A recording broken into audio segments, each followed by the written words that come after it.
We have a lot to get to today, but I know that you guys have heard me talk about this before, and I know you're probably tired of hearing me talk about this, and I know you probably just want to come in here and talk about the Pokemon cards that you guys got out of your Happy Meals, and to which I say that is gross and disgusting. But instead, we're going to talk about the AP poll and the absolute ridiculousness that is the AP poll.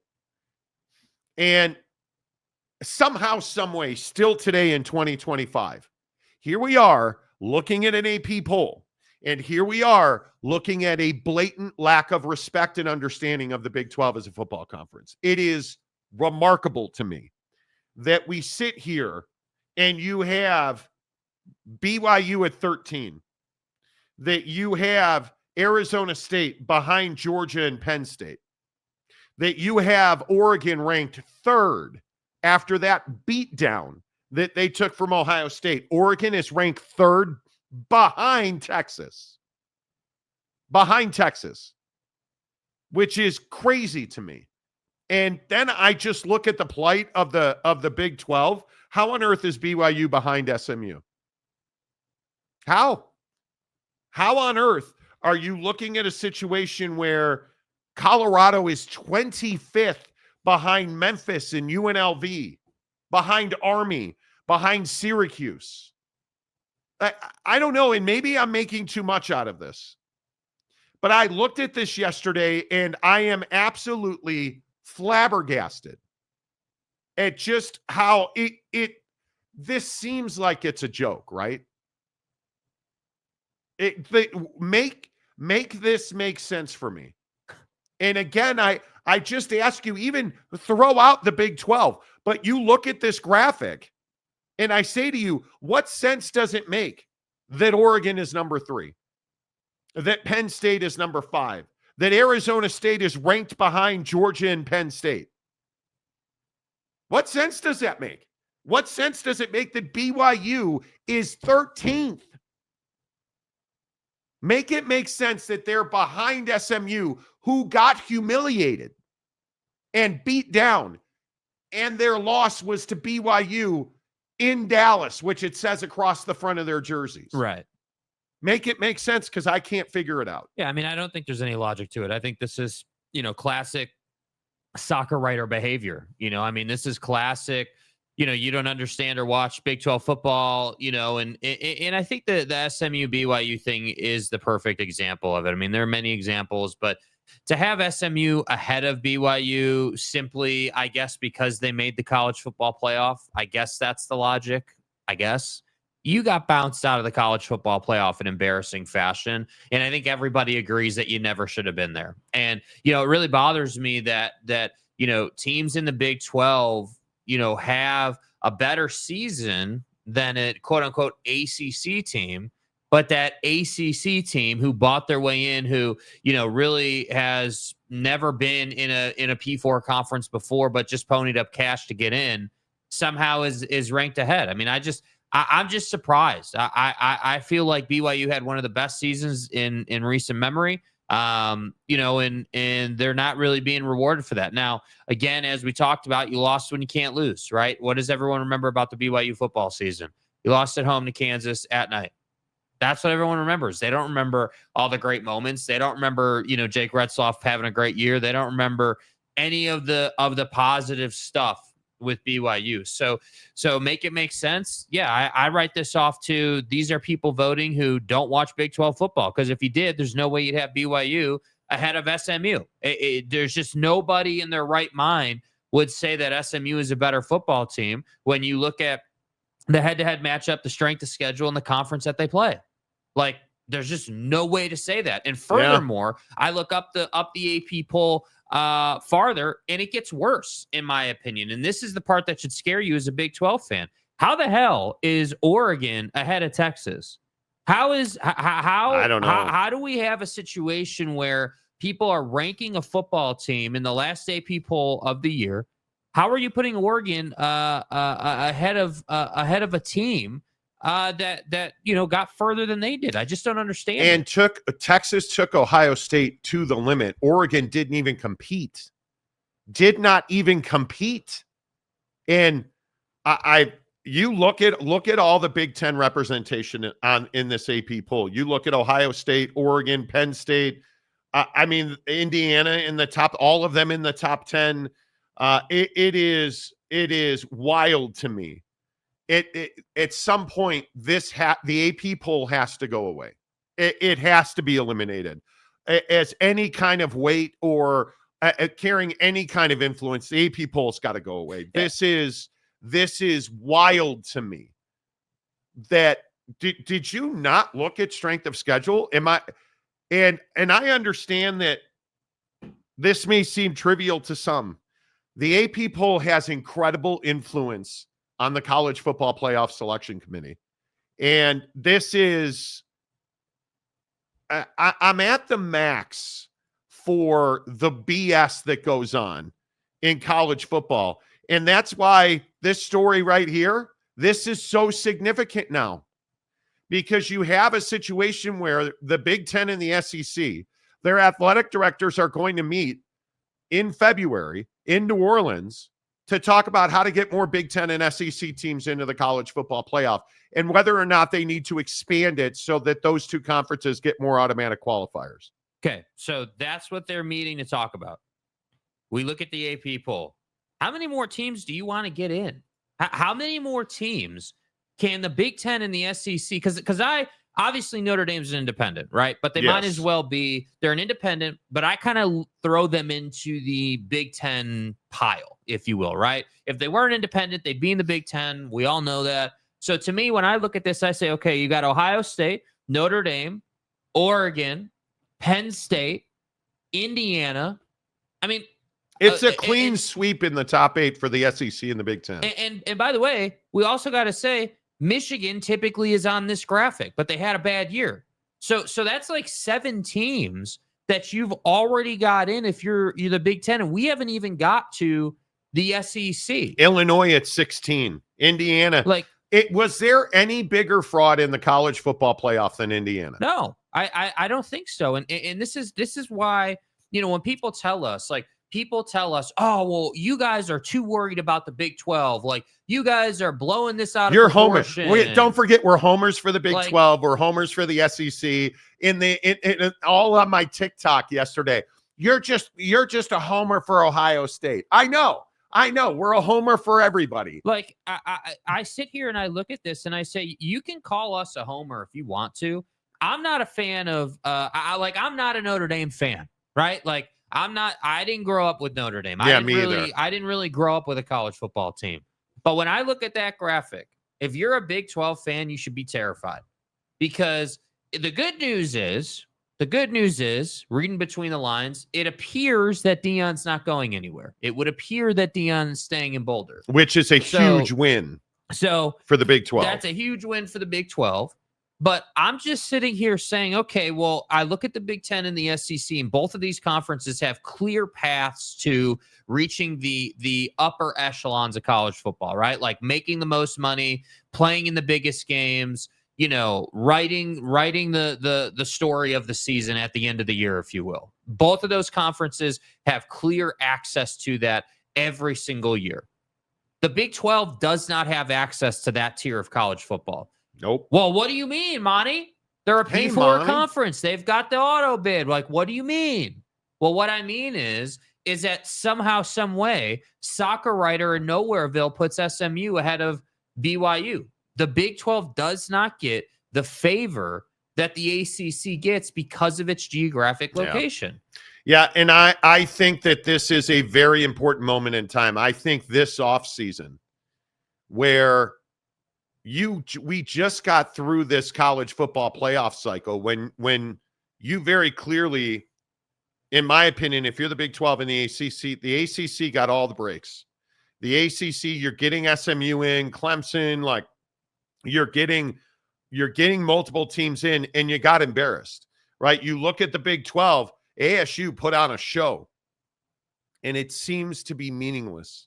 So it doesn't matter apparently what your strength of schedule is during the regular season. It doesn't matter how your conference performed in the biggest moments on the biggest stage. Well, apparently all that matters is I'm not certain what the AP poll is looking at. And all that matters is what's going on in New Orleans on February 19th when the Big Ten and the SEC get together. That's where we are. And I think this is a real critical moment in the landscape of college football, because if we are and talking to people around college football, talking to administrators, talking to athletic directors, talking to former players, everybody is convinced that we are going to a super league in some form where private money will create an environment where conference affiliations go away. But nobody believes that that's going to happen in the next 3 years. And the biggest issue with that is you're watching the SEC and the Big Ten take over college football. You are watching Greg Sankey be dismayed that he didn't have a team in the final, and he is going to swiftly and I think with a hammer fix the process and help his SEC constituents get into the final. And I'm not a big fan of that.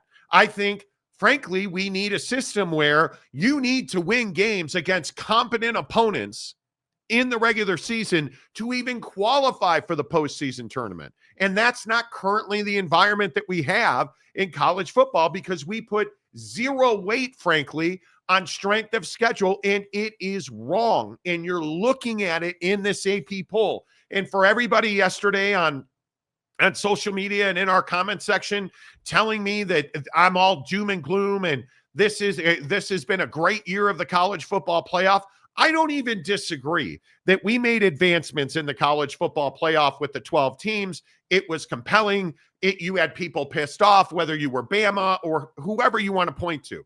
Yes, did the college football playoff at 12 teams work? Yes, it did. Can you continue to sell me the bill of goods that a Thursday college football playoff game was the right thing to do? No, you cannot. Can running and fearing the television audience of the NFL, so playing your biggest games in non-primetime moments, can you sell me that college football is really healthy? And I don't care if you're the Big Ten or the SEC, when you're running scared from the NFL, that tells me that you're not altogether that healthy. Yeah, I mean, I think that there's two things at play there, and it's a great point. Like, number one, I think everybody runs from the NFL, right? We see this all the time in sports. Like you see everybody say, oh, the NFL is on this day. We better just take a back seat to that. But I think the interesting part about the college football playoff is the timing and is the schedule. And everyone wanted the 12-team playoff, and everyone wanted to expand everything. Gotta have Boise in. Gotta have Boise in. No, you don't. Right? No, you don't. But what do you always say? What are the unintended consequences of having these phonies, these wannabe cool schools in when they have no business playing in the college football playoff? Oh, that's right. The unintended consequences, you got to play one of your biggest games of the entire season. One of your biggest opportunities to make money is going to fall on a Thursday after the new year when people are checked. Like, that's wild the problem. to me. Like, think about what people go through. And I always bring this up when it comes to TV audiences. Bro, you're having one of your biggest games of the year. What was it? I think it was like the 4th of January. It might've been that Thursday following the new year. And I'm sitting here saying, like, yeah, I guess I understand you had to avoid the NFL. The problem, though, is that everyone's hungover and everyone's tired from their New Year's travel and celebration, that they haven't been paying attention to what you've been doing. And it's not even paying attention. It's Thursday night. You're not conditioned to watch college football on Thursday night. And I go back to this thing that I keep telling you about, and everybody who has, again, told me I'm an idiot. Oh, you're stupid. You're a homer. What have I told you? The NFL will have the Super Bowl on Sunday, and the college football championship game will be on Saturday night. Yeah. And lo and behold, what news did we get last? What was that? Today is Wednesday. What did we get last Friday? I think it was. Oh, hey, yeah. What do you know? The College Football Leadership Committee and the NFL Leadership Committees are going to talk about ways where they don't inhibit each other's television viewership. Huh. So you mean the biggest game of the year in college football and the biggest game of the year in the NFL How can we have it so they don't compete? I know, let's have one on Saturday night and let's have one on Sunday night. And not only not compete, but work together. To me, it is inevitable. And people in college football, whether it's Kyle Whittingham, Nick Saban has talked about it, the NFL and college football have to be in lockstep. And not only that, they have to work together to create an ecosystem that supports football, which in a lot of ways, and I know this isn't what we talk about, but in a lot of ways, football has some real skeletons in their closet, whether it's brain injuries, whether it is, we're going to talk about this situation at Wisconsin and Miami. And yeah, I mean, there are a lot of hurdles in football. The house settlement that is not settled and is not close to being settled, apparently. I think we're in a position where you have to professionalize college football. So the BS AP writer who covers MLS soccer in Minnesota and doesn't watch college football and only has an AP vote because his newspaper told him he had to. Yeah, that's the problem with college football. And at some point, we're going to take what happens in the regular season more seriously. So Alabama isn't playing Mercer and being rewarded for it. So that SMU doesn't buy its way essentially into the ACC. And then I think really hurt the ACC with their performance and getting absolutely crushed in the first round. Mm-hmm. To me, the system doesn't work, and we can keep putting more Big Ten teams in. And I think for all of the naysayers who tell me I don't support the Big Ten, I'm telling you the next decade will be, if the Big Ten gets more auto bids, the Big Ten will dominate college football for the next probably 5 to 8 years, in my opinion. Because you look at the very fact that flipping Oregon is third in the AP poll, ahead of Texas. That's wild to me. I'll never understand it. Texas won a playoff game. Yeah. Texas won a playoff game. And then barely, but they won a playoff game and took Ohio State, the eventual champion, to the limit, and they're behind Oregon. And I'm supposed to look at this graphic, and I'm supposed to feel good about the fact that Texas is an SEC team now, and the Big 12 has almost no representation on this graphic. Yeah, it is shocking to me. Am I making too much out of it? Because I'm just going to continue to tell you, if you're a Big 12 supporter or you're an ACC supporter, it is doom and gloom until a Super League model gets here. Mm-hmm. It is as simple as that, because Tony Petitti and Greg Sankey have no reason to relinquish their position. And I think I said it yesterday. The fact that Notre Dame signed away any leverage to decide the future direction of the college football playoff really hurt the ACC and the Big 12. Yes. It was a tipping point. And I understand why they did it, because you don't want to join a conference, nor should you, in my opinion. But you want to maintain your spot in the college football playoff. They're guaranteed a spot. For those of you who don't know, Notre Dame is guaranteed a spot if they're in they're ranked one of the 12 best teams in the country. Yeah. And when is Notre Dame not? Yeah. And I think that reliability is really smart given all the things we're talking about, right? Whether it's the house settlement, whether it's the changing of structure, like any of that. I think that's why Notre Dame said, you know what, like, yeah, we're going to give up our voice, but if we can guarantee revenue for our institution, we're going to go ahead and take that opportunity, given how much change is happening. I'm a Notre Dame fan. It's one of the great scams in all of college football that Notre Dame is guaranteed a spot without conference affiliation. I am thrilled with it. We just played for we got embarrassed. We got outplayed. By the way, still, where are all the Notre Dame fans who were here telling me that I was wrong and they were going to win the game? Anyway, my point is, we just went to the college football playoff final. I'm thrilled with where we are as a football program, right? Like, Marcus Freeman proved me right. Again. And we have a guaranteed spot every year, no matter who the mediocre ass coach of the Notre Dame Fighting Irish is. Mm-hmm. Never mind the stories. Did everybody see the stories about Notre Dame's locker room conduct with the media? Anybody see that story? That they were cursing and yelling expletives at reporters, asking, hey, why did you have your weakest corner alone against the best receiver in college football. And they were getting MF'd and FU and what kind of effing question is that? And I don't know, the right one. Really strong culture Marcus Freeman's built it at Notre Dame. Oh, we're great when we win, and God and Jesus Christ, and everybody loves the eye black that's smeared all over Riley's face. But then when we lose and we got to answer tough questions, we F-bomb, and you guys are just going to go to church and ask for forgiveness and confession, right? Yeah, it doesn't work like that. Doesn't work like that. So next time I tell you that Marcus Freeman dropped the ball in the national championship game by kicking a field goal that she had no business kicking, by zero blitzing, leaving the best wide receiver in the country one-on-one against your weakest corner on the sideline, and then after you lost that game, you went in the locker room and MF'd and cursed at and yelled and screamed at reporters. I don't feel better now. No, I mean, I don't think you should. I don't feel better. Yeah, I don't think you should. I don't. I think it, listen, I'm a passionate Notre Dame fan. I think we're in a great spot. We're going to get our share of the college football playoff. We're going to be in it every year. What more do you want?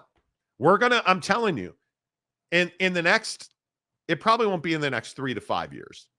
Would it surprise anybody if in the next 10 years, Notre Dame, led by some mediocre ass coach, tripped and fell into a national championship? No. Nope. You look at, if Notre Dame had gotten the route that Penn State got, I think we would have been much more competitive, because Notre Dame just looked out of gas at some points in that game. But it's going to happen. It's going to happen. If the college football playoff remains the way that it is, it's going to happen. It will. Because the other thing about this situation, and I think this really matters, this Xavier Lucas thing with Wisconsin. Did you guys hear this? Xavier Lucas is a defensive back. Not a good player. Average player. Goes to Wisconsin. Signs what Wisconsin says are binding agreements with the collective in the university. Gets paid money. Season ends. Xavier Lucas says, "Hey, I want you guys to put me in the transfer portal." When a player gets in the portal, the school enters his name into the portal. He goes to the athletic director and says, "I want to enter my name in the transfer portal." By NCAA bylaw, they have no choice but to put his name in the portal. They cannot lobby him. They certainly cannot say no, unless you're Wisconsin and then you said no. So what did Xavier Lucas do? Well, he withdrew from school and went and enrolled at Miami, and now he's going to play football at Miami next year. Pack this thing up. We're out of here. And now Wisconsin is suing all parties involved here, including Xavier Lucas, who's represented by Darren Heitner, one of the elite sports attorneys on the planet. And Wisconsin's argument is these are binding contracts. Here's the problem. Did you guys sign that house settlement? It's not done. It's not done. So there's nothing that says Xavier Lucas can't leave Wisconsin. And there's nothing that says you're allowed to decline him entering his name in the portal. So when you talk about unintended consequences, front and center, Xavier Lucas versus Wisconsin. And so when I say you think, hey, everything's great with college football, everything's not great with college football. And this NIL house settlement that is still not a settlement and is still not done. And Title IX now has been thrown into this, and good luck. Because if we ever needed it, and if there was ever an indication that we do need it, this lack of ability to close this settlement tells you a super league is coming. Yeah, I just private think the money is system coming. Is too complicated to get a real quality settlement done. I mean, you can settle on one portion or another of the conversation, but there's always another piece. That's the problem. So I agree. Here are the transfer portal rules. Okay, well, what about Title IX? Okay, well, we're not able to close the whole settlement because of Title IX or because of this or because of that. Now Xavier Lucas has popped up, and now we have a suit. Now we get bro, it's not the system itself, the very fabric of the system is flawed, and there has to be a more clear, clean cut process. And I would agree that, like you said, professionalizing college football has to happen for everything, because until you do that, you like, again, think about all the things that the NFL can do and has a process for that you don't, but is still happening. Right. Yeah. This is why we have trade deadlines, and this is why we have free agent periods, and this is why we have, it's your point, like binding contracts, right? Like Dak Prescott can't just decide he wants to go and play for the Commanders now, right? Or he can't decide to just go and play for whatever team. He signed a binding contract. You're going to get paid this amount of money to be on our roster for this many years, and you've got a couple of opt-outs in this year and that year, right? It's very simple, straightforward, A plus B equals C contract law in the NFL. But at the college level, we don't get that because we're so hung up on this idea of, oh, well, these are kids and they're student athletes, and they're not responsible, or they're not somehow old enough to make decisions. I got news for you, bro. Like these are not kids. They're older than 18. They are adults, young adults, but still adults. They're grown men at this point. Like, let's not sit here and be like, oh, well, these kids are 15 and they don't know better. No, they definitely know better. They're definitely capable of making decisions. And we have to get to a place in college football. And I hate saying this, but I think it's very true.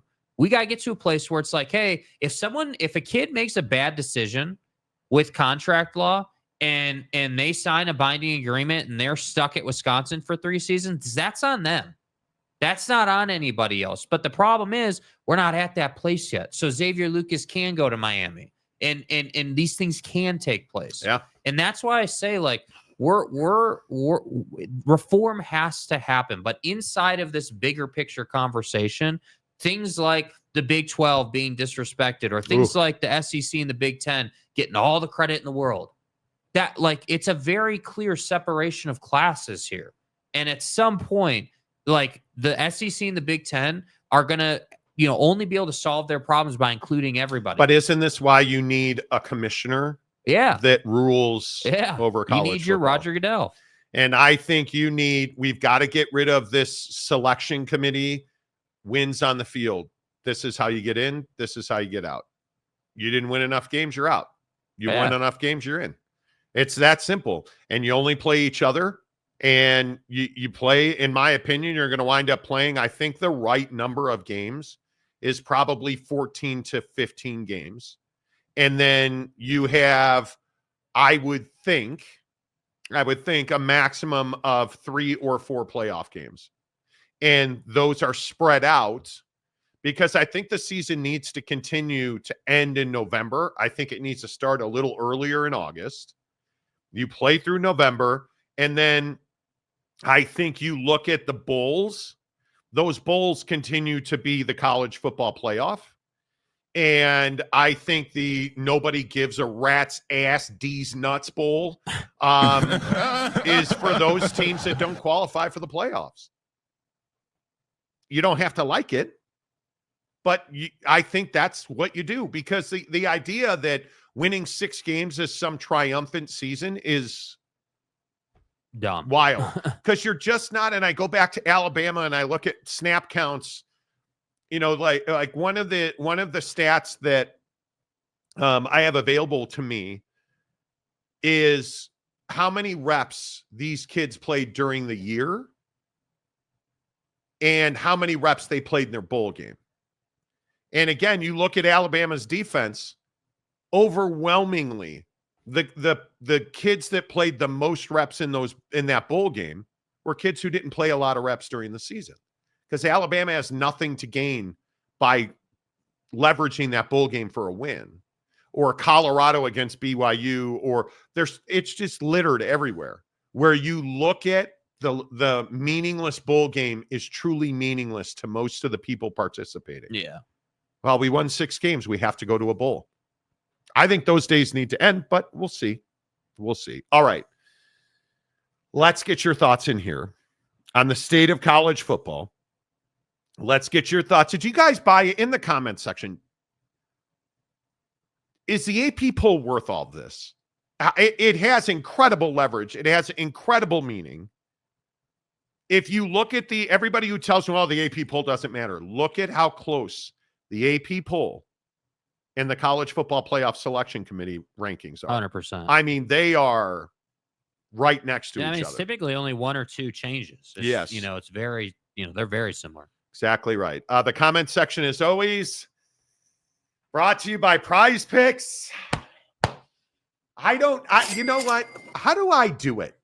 And if somebody wants to, I don't understand my own amazing awesomeness and greatness. Yeah, I don't understand it. Right? Like I look at myself nude in the mirror multiple times a day, and I don't know. Yeah, I don't know how I do it. Yeah, the mirror is on the floor. That's a good point. I don't know how I do it. I wanna understand my greatness, but I think it's just, it's like the universe. You don't understand the Milky Way. I've been a rich man and I have been a poor man, and I choose rich every fucking time. Every time. And you call it the Milky Way and you think it's a candy bar. I call it the Milky Way and I think I missed the spot. Anyway, the point is, I don't understand my awesomeness. Maybe you can help me. Because when you have 2 centers coming back last night and you say to yourself, I'm going to hop on that Prize Pick and win me a bunch of bread. And you say, okay, what did I tell you on the show yesterday? Anthony Davis, Nikola Jokic. Like if you look at Nicolini Jokic with the I know it's Nikola Jokic. Nicolini Jokic with the Nuggets. 49-point number last night. I'm taking more, right? I'm taking more. 27 points, 10 dimes, 13 rebounds. It's 50 on a 49-point number. That's every day. Yes. My friends, we call that sacks, right? And then you go to the Los Angeles Lakers. After the street closed Davis. Did you take LeBron James? No. Did you take Anthony Davis on a 47.5-point number? Yes. I mean, I wake up in the morning, I piss excellent. Yes. Anthony Davis last night, 29 points, 5 assists. Do the math, friends. 34 and 16 rebounds. It's a 50-point number. Pay me, motherfucker. Pay me. And then again, I just tell you every single day on this show, flex play it because you know the same that I know. No, I didn't. My phone thinks I fell down. You know the same that I know, that Jaden Daniels, who's not better than Caleb. No, I'm not going to say it. Caleb Williams on 1-yard completion. I'm getting paid, man. It's that easy. Flex play.